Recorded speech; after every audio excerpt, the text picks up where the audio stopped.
Hello, welcome to this new episode of The Scoop, live from my home. I'm your host, Kevin Shirka, once again, and I'm so glad you decided to come back and join us for this one. Due to some recent unfortunate events, we had to close down our set, but that won't stop us from bringing you what we have in store. First, we're going to take you out to the Marine Mammal Center, where they're going to show us what they do with rescued seals. Next, we'll get a makeup tutorial from professional makeup artist Natalie. Then we'll head out to a little Argentinian restaurant in Laguna Hills to see what goes on over there. We'll also hear from Saddleback students about what they have to say about Oprah and Ellen. We'll talk to a Saddleback director about his new film, and so much more. The Pacific Marine Mammal Center, located in Laguna Beach, is a rescue facility that's home to many injured seals, and is celebrating its 50th anniversary soon. Let's take a look at what they do to help. Pacific Marine Mammal Center is a small rehabilitation center located in Laguna Beach, California.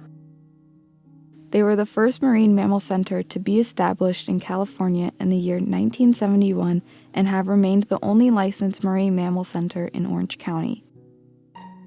In this year alone, they have rescued 77 animals and continue to save more and more. Most seals enter the Pacific Marine Mammal Center due to malnutrition, dehydration, or man-made injuries. Man-made injuries include entanglement in fish nets, being strangled or severely cut from plastic bag handles or fish hooks.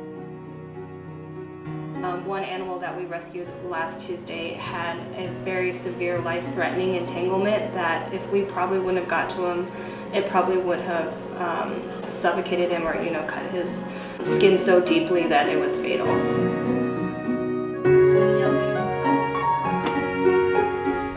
A big part of the Pacific Marine Mammal Center is educating the public.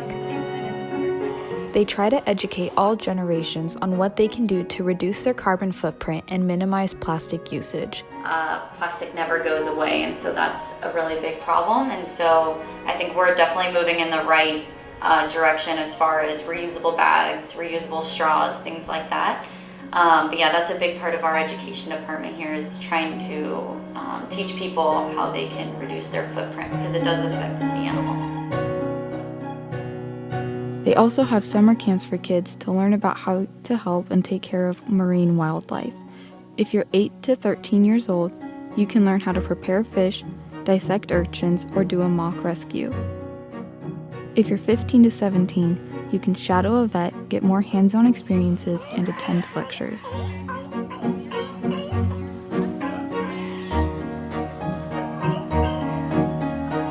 At the Pacific Marine Mammal Center, there are many ways to support the animals. They are completely funded by grants and donations, so any help is greatly appreciated.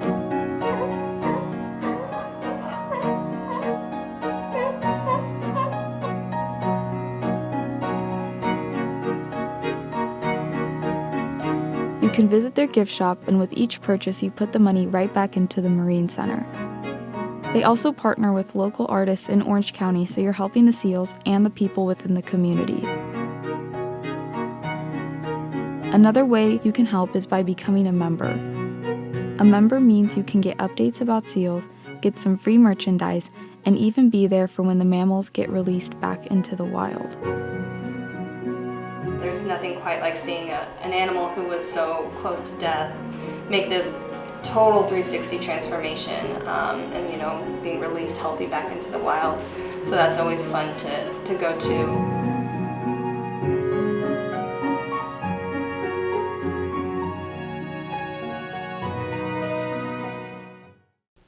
Just recently, the Mammal Center had to respond to 11 dying sea lions in 9 days, and they are scrambling to help as much as they can during this recent pandemic.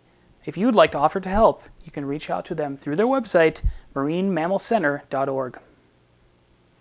Next, we go over to Natalie Cooper for steps on how to apply false lashes, which have become very popular lately. Let's take a look. Hello, I'm Sarah Stevens, and I'm here with Natalie Cooper.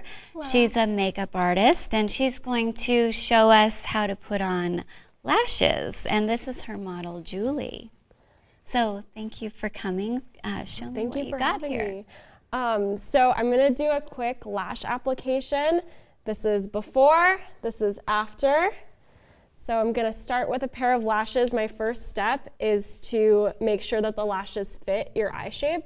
So what I did before starting today was I held up the lash to Julie's eye and then I trimmed them with just these little scissors to make sure that they fit her eye shape correctly. So then my second step would be to take the lashes with tweezers and then take some lash glue. And this one has a brush, which is super helpful because you just want to brush the glue along the lash line. And now, is that clear glue or is it white? So this one is gonna dry clear, but Okay. it goes on like white glue. Okay. Yeah, I like clear glue a lot better than black glue because it's not as easy to mess up. Oh, I see, okay. Yeah, I'm just gonna wait for the glue to dry a minute, just so that it's tacky when it goes onto the skin. Oh, well, I didn't realize that's what you're supposed to do because whenever I do it myself, I put the glue on and then I put it on immediately onto my eye. Oh, yeah. And I have problems. Yeah, that's a common mistake. So the reason why we want the glue to be a little bit dry is so that it can adhere to the skin better because when it's wet, it'll want to like slip around. Oh, great. Yeah, Okay. so a good way to tell is when the glue starts to lose its color, when it dries down clear, like we said, that's a good time to put on the lash. So I'm just gonna do a little shake, gonna blow on it a little bit, to speed up the drying process. You wanna blow on it? All right. And then now that it's started to lose some of its color, I'm gonna go ahead and apply the lash. Go ahead and close. Wow. So in those packages, they have tweezers sometimes in those lash packages. Do you prefer a tweezer like this? Just any tweezer that you're comfortable with because you wanna have some familiarity. Okay. It's gonna help out. So now that the lash is on, I'm just gonna use my finger and the warmth in my finger is gonna help the glue stick to the skin better. Wow, that looks great. Thank you. Now she has a nice set of lashes. Yeah. Beautiful. And I stacked these right on top of her natural lashes. Go ahead and Okay. open so that they look completely natural. Yeah, they look very natural. Yeah. Well, thank you, Natalie. That was Thank great. you so much. Thank you, Natalie, for the informative makeup tutorial. I hope that helped out many of our viewers. A lot of makeup artists are being affected by this pandemic and have not had a lot of work since they have to work around people. We'll be seeing more of Natalie again later in the show. Now we'll head over to a little Argentinian restaurant called Viaroma to meet up with two of their in-house performers. Let's take a look. At a family restaurant in Laguna Hills, Viaroma, a powerful dynamic duo performs their music weekly for patrons. There is no one else, no.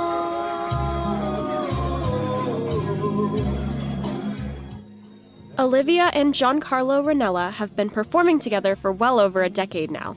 We just do our thing mobile because we realize there's too much drama in bands. So And we don't have to practice, we just do it. Yeah, just practice on the way to work. in the car. Their style varies between different genres of music. They perform jazz standards, top 40 hits, rock, salsa, and even disco.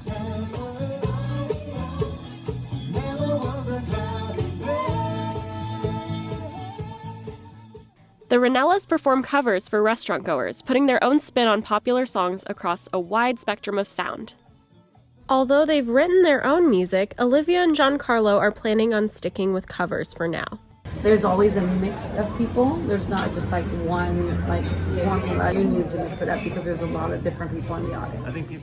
Music has brought Olivia and Giancarlo together as a couple, as well as a family. Olivia and Giancarlo met in high school when Giancarlo was playing with his former band. I said, you guys need a singer. And he's like, you sing? I'm like, yes, I do. I was writing songs, love songs about her. She was singing them on stage, and then she didn't know it was about her. But They were married in 2006 and have performed at numerous weddings since. So we do private events, corporate really hard to get events. up We and do weddings, anniversaries, 50th birthday. I mean, all you name it. Any private party that Golf wants to clubs. hire us. This is called Somos Novios. Now they have 2 children, and in the future they plan on incorporating them into their act. Kids can't wait to perform with us. Let's put it that way.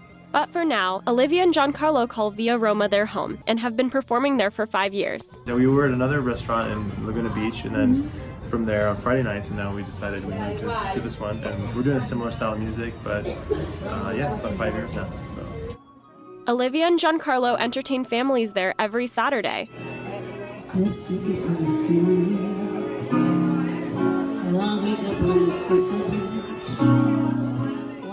They act as their own band, bringing in their entire setup for each performance. And you're gonna play percussion, and you're gonna learn how to play music that people know and hear, so they want to pay to hear that.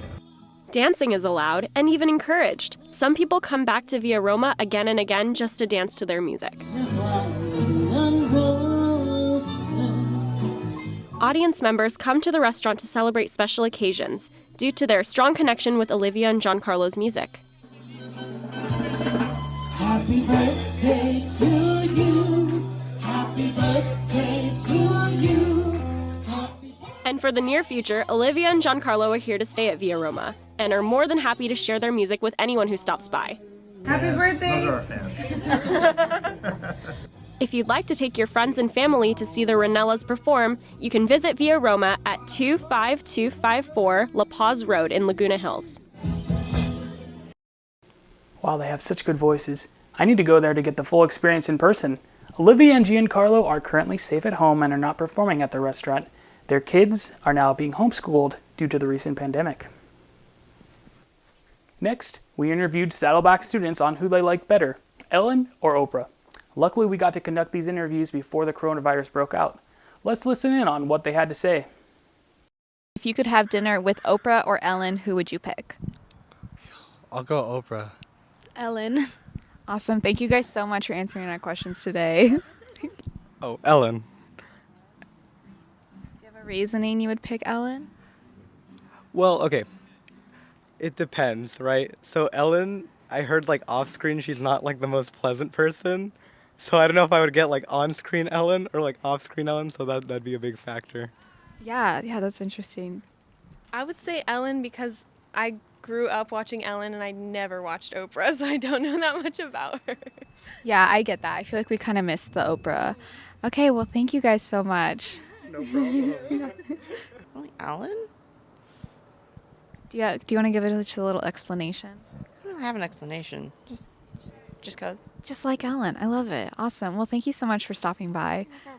I feel like Oprah would give me something, so probably Oprah. Yeah, I agree with you. Okay, well, thank you so much for answering our questions today. I'd say Ellen because I really like her humor, and I say she's a more people person than Oprah is. Yeah, I would agree with that. I think that's pretty good. Okay, well, thank you again for coming out. That's a tough one. Honestly, I would go with Oprah. I think there would be a lot to talk about at the dinner table, so yeah. Yeah, good pick. Awesome. Well, thank you so much for answering our questions. You're welcome. Oprah. Automatically, yeah. I agree with you. All right, well, thank you so much for stopping. Have a good day. Nice to meet you, too. Oh, gosh. Probably Oprah. She's been around for longer, I feel. She's met lots of people. Yeah. Man, that's a tough one. I don't know much about either of them. Man, I want to learn more about both of them, but my gut answer was Ellen. Awesome. I respect that. Well, thank you so much again for stopping by. I'd probably say Ellen DeGeneres. I kind of watch her shows sometimes, so. Yeah, awesome. Okay, well, those are our questions. So thank you for stopping. Ellen. Do you want to elaborate on that? She's helped a lot of people. I mean, Oprah has as well, but I like Ellen. She's really funny, and she. I like what she does for her community. Awesome. Well, thank you so much for stopping by again. Thank you. I will pick Oprah. Awesome. Oprah. I know, she's amazing. Okay, thank you so much for stopping by. Okay, thank you. Have a good day. Thank you so much. Both Oprah and Ellen are safe at home and have canceled their current projects due to the pandemic. Unfortunately, Ellen and her production crew have faced some backlash due to poor communication over how the workers will be paid. Hopefully Ellen will fix this issue soon. For our next segment, we'll catch up with Devin, who is another up-and-coming local filmmaker. He wrote and directed a sci-fi short which took him a whole year to complete, from onset to completion. Let's take a look at what he has to say.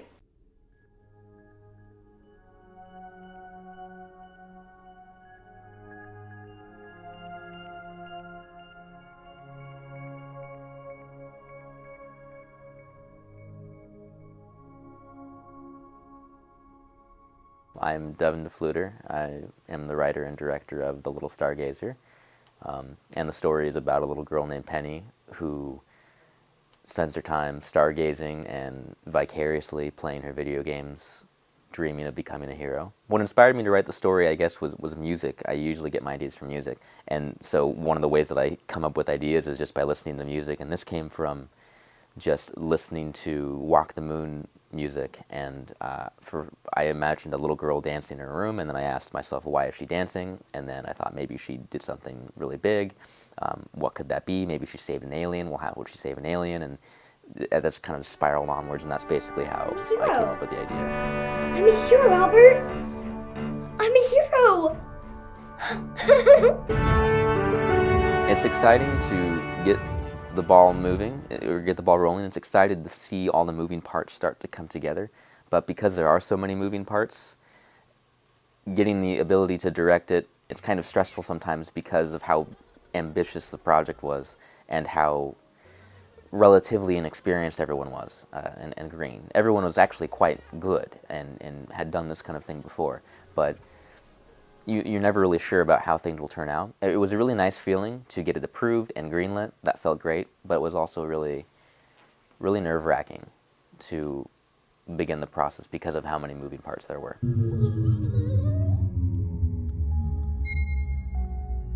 It's a relatively long short film at 17 minutes, and it's also got a lot of moving parts, such as it's got a little girl, which is a big deal to get because you need a studio teacher for that.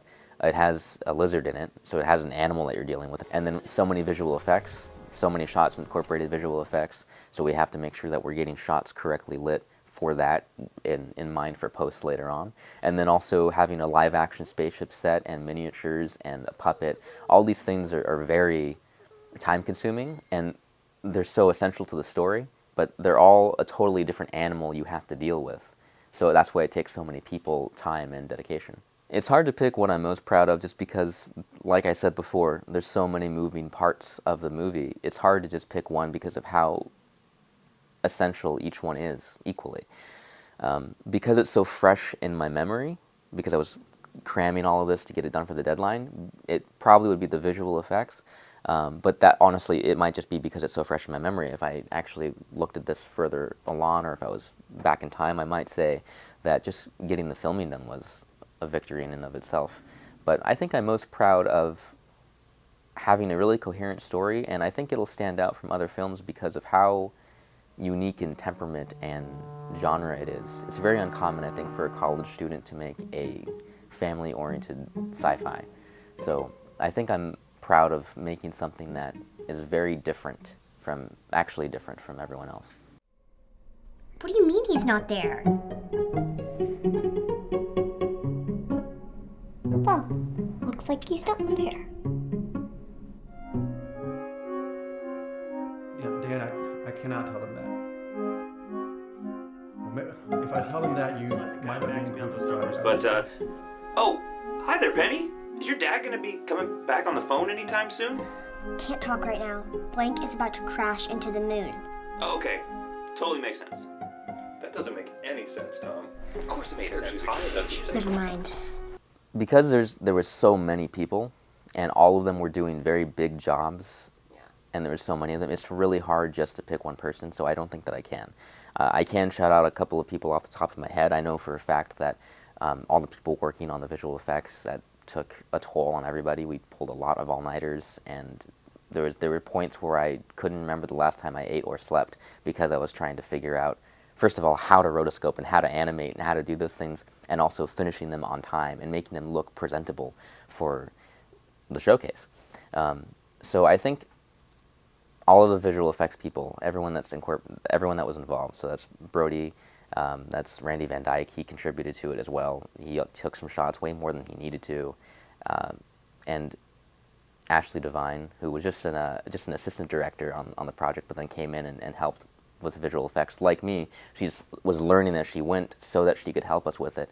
And it was really helpful to have someone that not just was willing to help me, but cared, seemingly at least, just as much as I did about the movie. It's people like that helped, that made me feel a lot better, and I think I should be very thankful for them. But it's hard just to pick one person because of how many and how equally contributional they are. You're never alone in the dark. I'm a galaxy blazer. You're a little stargazer. Now that I can see you. Devin actually got to keep the lizard that he used for his film. Unfortunately, due to the coronavirus outbreak, the Newport Beach Film Festival has delayed their event till early August. For more information and updates, you can visit their website at newportbeachfilmfest.com. The coronavirus has infected over 2 million people in the world today, with over 1,000 cases here in Orange County. But that doesn't stop Saddleback students Natalie and Alice from being productive while at home. In this segment, we find out what they've been doing to pass the time during the pandemic. Let's have a listen. Hi, I'm Natalie, and welcome to my quarantine diaries.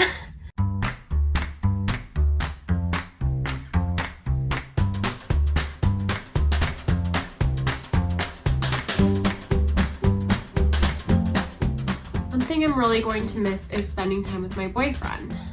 My boyfriend's name is Jake. We've been dating for almost 3 years now. We spend almost all of our time together. We go to movies, we go to dinner, we go to Disneyland.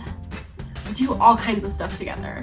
I'll be missing going to work at Sephora. I know it's a retail job, but it's brought me a lot of reward in my life because strangers are coming into my store and telling me what they're most insecure about. I was actually just laid off from my job, but I'm hoping that when we come back from all of this and my work reopens, that maybe they'll have a position for me. Right now, I'm doing a couple things to stay sane during this quarantine. One thing that I've been enjoying is watching reality TV, catching up. I watch Real Housewives of Orange County. That's one that I started during the quarantine. I've been doing my makeup. It's something small that I can do for myself every day. Play with my dogs a lot. I have 2 golden retrievers, Ellie and Archie. I love having the time to play with them. I'm gonna be trying to walk them every day. I think that they deserve it. I've been doing a lot of puzzles. My mom really likes the collage puzzles, so I do those kinds of puzzles with her. For the future, going forward, I'd like to leave this quarantine a happier and healthier person. I really hope that I can keep a consistent workout routine, work on my bullet journal and keep consistent with that, and update my bullet journal with what I'm doing each day. And finally, I'd like to keep in touch with all of my friends, make sure that all of my relationships are intact when I leave my house finally at the end of this. Hi, my name is Alice, and I'm going to share with you guys my quarantine experience. So I am a student in Southern California, in Orange County specifically, and I'm working on television production. My mom works at a hospital. She's a media specialist, so she makes videos. Here's her making a creepy one. And now she works at home with the help of my cat. My dad, on the other hand, is an irrigation specialist. So he works in fields mostly, and he's still working because he doesn't really come into contact with people. And they live in Walla Walla, Washington. And Walla Walla is doing pretty good with the coronavirus. With a population just shy of 33,000 people, they've only had 26 confirmed cases and luckily no deaths. My brother, on the other hand, who's also from Walla Walla, is living in Germany right now. He's an exchange student, and he's just been living with his host family, and he's having a really good time, so we're not too worried about him. So Bo's in Rostock, Germany, and they've only had 54 confirmed cases so far, and they're doing so well that he's going back to school. But luckily, I've been able to hang out with my boyfriend, and his family has kind of taken me in during this time. It's been a lot of fun. We started working out, and he makes workout routines for me, but all he really wants for me is to be able to do 1 pull-up. So here's me doing 1 pull-up completely all by myself. I know I'm very talented and very strong, but yeah, this took a lot of training and a lot of effort for me to get there, so I'm very proud of my accomplishments. Like every other family right now, we are just going on a bunch of walks. We love walking, getting out of the house, getting some fresh air. It's just so nice to be able to go outside and do something. And our other favorite activity is to play board games. This is us playing Clue. I learned I absolutely hate Clue, but I do love this card game we started playing called King's Corners. It's kind of like solitaire, but with multiple people. It's really fun, but I was getting mad because my boyfriend kept winning, but I know it was because of the sick cowboy hat. Unfortunately, though, it did pull us apart, and this is me breaking up with him. It's nice to see students like Natalie and Alice having fun during these dark times. Saddleback has required all students to stay home and take class online. Well, that's all the time we have for today's episode. We hope you enjoyed this episode as much as we did when we put it together. From all of us here at Saddleback, we urge you all to stay home and stay safe during this pandemic. For more information on how you can stay safe, visit the Saddleback website or cdc.org. I've been your host, Kevin Shurka, wishing you all the best. Take care now.